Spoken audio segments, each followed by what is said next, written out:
आपका स्वागत है। मैं विवेक बिंद्रा, मोटिवेशन स्पीकर और बिजनेस कोच। आज की बात करेंगे आचार्य चाणक्य पंडित पे। इनको कौटिल्य और विष्णुगुप्त के नाम से जाना जाता था। पिता का नाम चाणक्य, इसीलिए इनका नाम पड़ा चाणक्य। बुद्धि के भगवान, इनकी कूटनीतियों पर चल के कई साम्राज्य स्थापित हुए। आज कई बड़ी मिनिस्ट्रीज है हमारे देश में। Education minister, home minister, finance minister, defence minister, foreign minister, ये सारी सबसे इंपॉर्टेंट मिनिस्ट्री हैं। और ये ऐसे व्यक्ति थे जो सारी मिनिस्ट्रीज अकेले देखने में सबसे ज्यादा सक्षम, और इनसे ऊपर प्राइम मिनिस्टर, ये खुद आगे चल के चंद्रगुप्त मौर्य के प्राइम मिनिस्टर हुए। नालंदा के विश्वविद्यालय में ये एक प्रोफेसर थे, एक शिक्षक थे। शिक्षक होने के साथ साथ इंटरनेशनल डिप्लोमेसी कैसे बिल्ड करनी है, पॉलिटिकल गवर्नेंस कैसे लाना है, प्लानिंग कमीशन को कैसे तैयार करना है, ऑडिटिंग मैकेनिज्म को कैसे तैयार करना है, इन सब में ये इतने एक्सपर्ट व्यक्ति। अगर आप भी बुद्धि अपनी बिल्ड करना चाहते हैं, बुद्धि का विकास चाहते हैं, इस वीडियो को ध्यान से देखिए। ये समुद्र शास्त्र में भी पारंगत थे। क्या होता है समुद्र शास्त्र? एक इंसान से बात करते वक्त उसके चेहरे को देख के बता देंगे कि व्यक्ति सोच क्या रहा है। इतना एक्यूरेट प्रेडिक्शन देंगे उसके बिहेवियर के बारे में, उसके इमोशंस के बारे में, उसके रिएक्शंस के बारे में।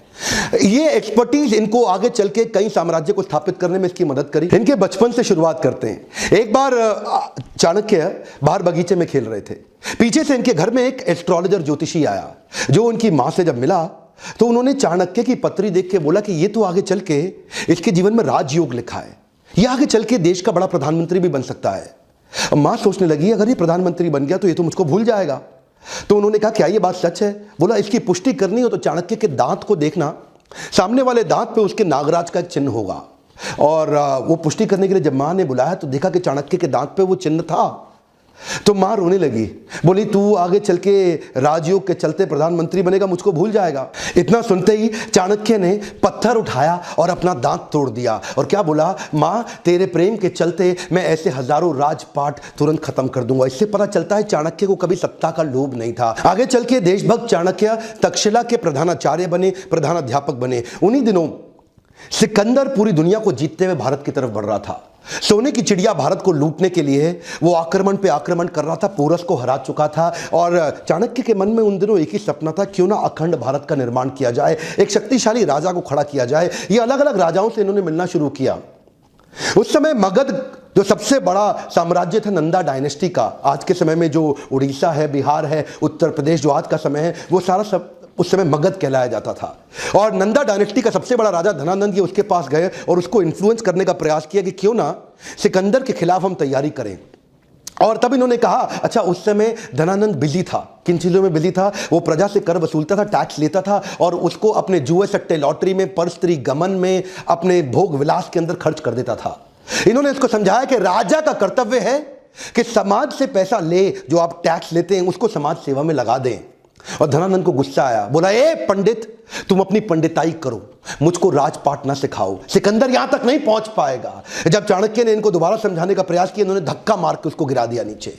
और जब चाणक्य नीचे गिरे तो उनकी शिखा खुल गई और बोले तेरी यही शिखा काट देंगे। उस बात पे चाणक्य को बहुत बुरा लगा। उस दिन उन्होंने एक संकल्प ले लिया कि मैं ये शिखा तब तक नहीं बांधूंगा।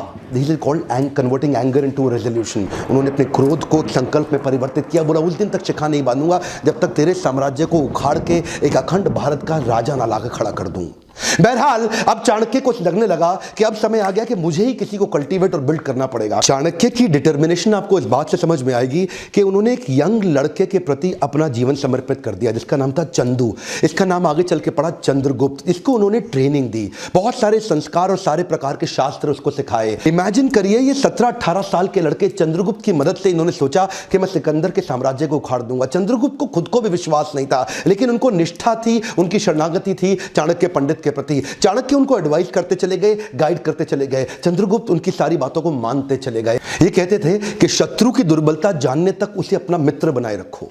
चंद्रगुप्त हैरान, बोले सिकंदर को मित्र कैसे बनाएंगे? चाणक्य ने तभी चंद्रगुप्त को समझाया कि तुम इनकी सेना में शामिल हो जाओ। किसी प्रकार से इन्होंने छोटे से बालक को उनकी सेना में घुसाया और उनका एक फेथफुल सिपाही बना दिया, जिससे अंदर की सारी जानकारियां अब चाणक्य के पास आने लगी। चाणक्य को इतना समझ में आ चुका था कि बहुत दूर से ट्रैवल करती हुई लाखों की सेना सिकंदर की शरीर से अब थक चुकी है। बोला अब इनको मन से थका देंगे। इन्होंने अंदर भ्रांतियां फैलानी शुरू कर दी सिकंदर की सेना के बीच में। देखिए, सिंध नदी अभी तक पार नहीं कर पाया था, भारत में अभी तक घुस नहीं पाया था पूरी तरीके से, और वहां भ्रांतियां फैला दी कि हमारे जो देश, भारत के जो देवी देवता हैं वो तुमसे नाराज हो चुके हैं।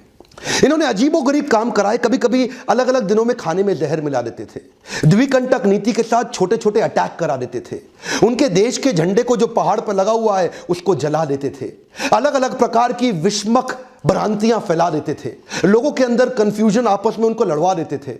15, 16, 17, 18 साल के 10-15 लड़कों की मदद से इन्होंने उस सेना को खोखला बनाना शुरू किया, उनका मनोबल तोड़ना शुरू किया। सिकंदर ज्यादा लंबे समय तक रुक नहीं पाया। क्या कहते हैं, जो जीता वही सिकंदर? गलत है सर, जो जीता वही सिकंदर नहीं, जो जीता वही चंद्रगुप्त मौर्य। ये किसी को नहीं पता, सिकंदर भारत में कभी घुस ही नहीं पाया। चंद्रगुप्त मौर्य केवल गाइडेंस लेते रहे आचार्य से, और आचार्य चाणक्य पंडित की गाइडेंस में पूरी सेना को उखाड़ के बाहर कर दिया। इससे क्या हुआ, अब इनमें कॉन्फिडेंस बहुत आ गया।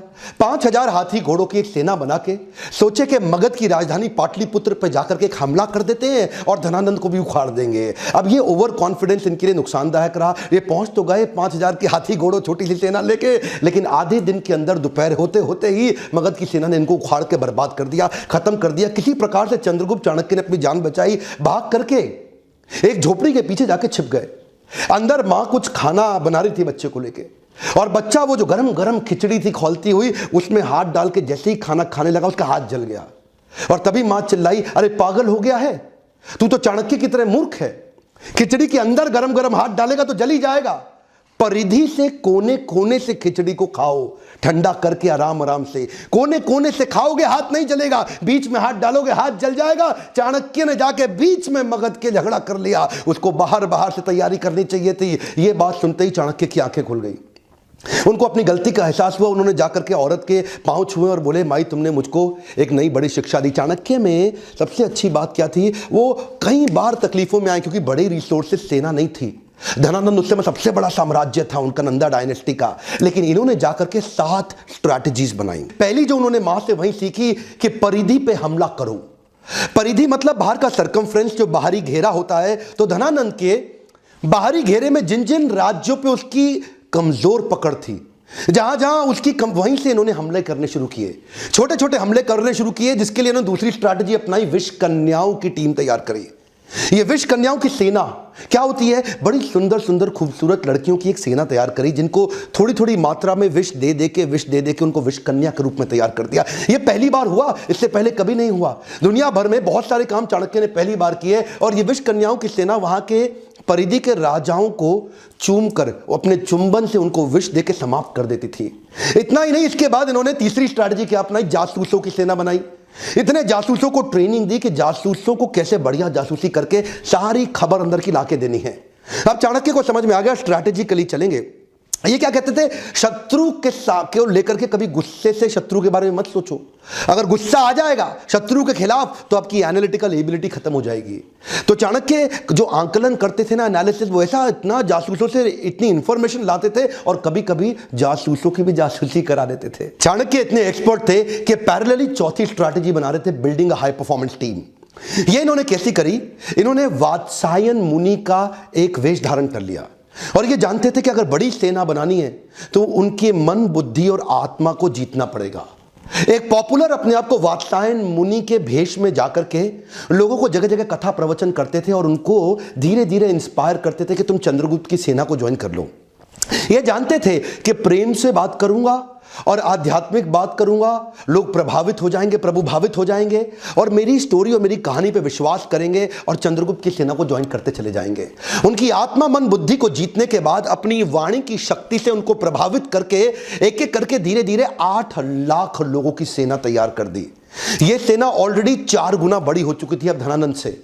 इनके पास हाथी घोड़ों की बड़ी सेना और घुड़सवार रथों की बड़ी सेना, पैदल सिपाहियों की सेना, इतनी बड़ी सेना धीरे धीरे ये देखिए, इस सारी स्ट्रैटेजीज पैरेलल करते चले गए। हमारे देश में आज आरक्षण का बड़ा चक्कर चल रहा है ना, वहां पे आरक्षण के चक्कर के सख्त खिलाफ थे। ये कहते थे केवल योग्य व्यक्ति को आगे बढ़ाऊंगा, your country is only as powerful as your lieutenants.